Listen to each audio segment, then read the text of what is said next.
all. Thanks for coming back here. My name is Megan, here to talk about trying to conceive while breastfeeding. I know for me, when I was researching and looking around, it was tough to find something that was going to be helpful and useful, since my goals were to continue breastfeeding for as long as my son wants to breastfeed, and at the same time, we're wanting our kids to be close. So wanted to put this video together about what I found, what I went through and tried through our trying to conceive for our second child, and what kind of happened through that process. So for starters, starting at 4 months postpartum, my husband and I started discussing, when we would want to start trying again. And we went and did some research, watched quite a few YouTube videos, talked to our doctor, and a lot of suggestions are to wait till a year. And based on the research, as long as you are low risk and your health is in great shape, that your body most likely would be in a good healing position from last pregnancy to start trying around 6 months. So we decided, that's the category that we fell into with my previous pregnancy. Everything went really, really well, was super fortunate. And just grateful for how things went with my first pregnancy.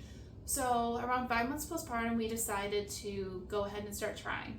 And that's when I started doing some research. I still have yet to get my period at that point, and was trying to find ways to help get that process started, to get my body to say, yes, we're in a good state for your cycle to start back up again.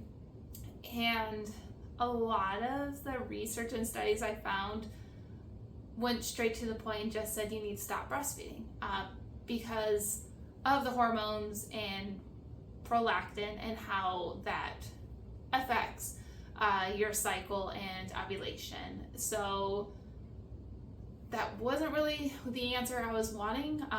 As I said, I want to continue the breastfeeding relationship for as long as my son wanted to continue. One research study that I did find, and I found one other woman talking about this, was increasing your calorie intake to help your body realize, hey, I have enough calories and energy for breastfeeding, as well as potentially carrying another pregnancy. So 5 months postpartum was when I decided to go ahead and start trying to increase my calories. Not in the healthiest way, just trying to focus on just eating more throughout the day. So I was back to work at this point and decided to just keep top of mind whenever I was hungry, to be able to step away from the computer, go get some more food real quick, even if it's just a snack, just to stay on top of eating and to keep my calories up throughout the day.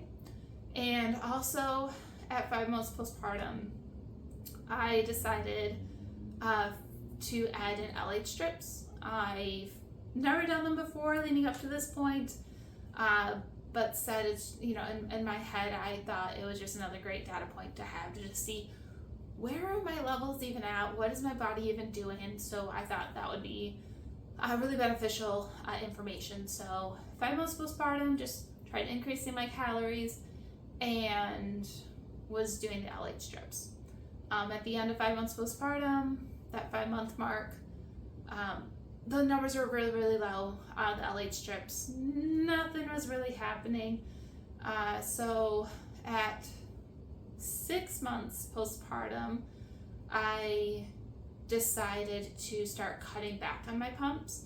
So a little background information real quick. I have been an overproducer with breastfeeding and pumping. So I have worked on building up a stash. Our deep freezer has been full. I've donated thousands of ounces. So at 6 months postpartum, I felt that I was more than okay to start cutting back. on these extra pumping sessions. So 6 months postpartum, I was still doing an early morning pump after my son would nurse, and then I would pump, and then he would nurse again before I would drop him off at my mom's, so I could work during the day. And then I would do the same thing at night where, while he was with my mom, I would also pump 3 times during the day. And then when he came back, we had dinner, nursed, and then I would pump. And then before I went to bed, I would pump again. So I was doing a lot of extra pumps that weren't necessary. So I started cutting back the morning and the night pumps, and then gave that a couple weeks and got it down to just pumping during the day when I was not with my son. So that was 6 months postpartum. Month did that, continued some with like trying to eat the extra calories, but wasn't doing it as seriously as I was during the 5 months, and then was also continuing the LH strips. Now come to 7 months postpartum, couple of additional things. So continued coming back on the pumping, and then continued with the LH strips. I also at this point added in BBT, basal body temperature. Again, first time ever doing it, just based on research, and thought, well, this is another good data point just to see what's going on with my body, where are we at with things. So during the 7 months postpartum month of trying to conceive, we continued cutting back, continued trying to do some of the calories, but not as strong of a focus, BBT, LH strips. Also during 7 months postpartum was when we started to night wean our son. So he was still nursing once throughout the night. So towards the end of 7 months is when we started to make that transition of him not nursing throughout the night. Because again, based on my research, it was not nutritionally necessary. So it was definitely between 7 months and 8 months, definitely towards the end is when we made that change. And at the end of 7 months postpartum was when I got my first like high LH reading, peak, and 3 or 4 days after I got like that peak reading, I actually got my first full period, which was a very heavy period. So I was like, okay, like the combination of the things that I had been working on and working through, something's like starting to work in my body. So that it was great progress. So then going into 8 months postpartum, it was continuing with our son not nursing overnight, which was a really easy transition. Again, I feel really, really fortunate.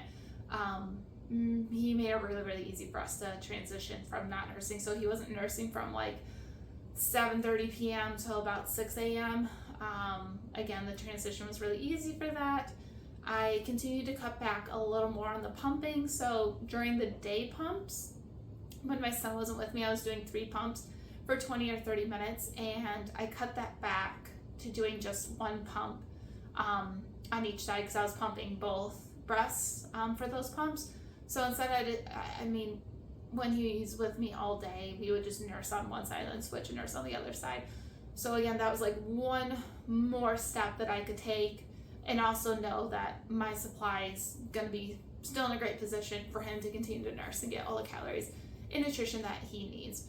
So went down to just pumping on one side for those 3 pumps, and would just alternate the sides for the 20-30 minutes, continue with the BBT, continue with the LH strips, and I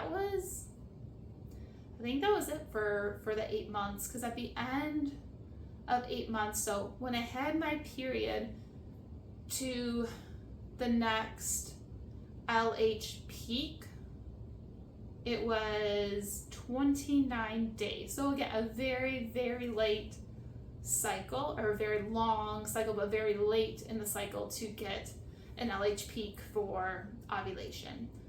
So cycle day 29 came, and I got an LH peak, and my mental goal was just to get past that 3-4 day mark from when I did have my period and had that previous peak at the end of 7 months. So at the end of 8 months postpartum, had that LH peak again, and to my surprise, we are expecting.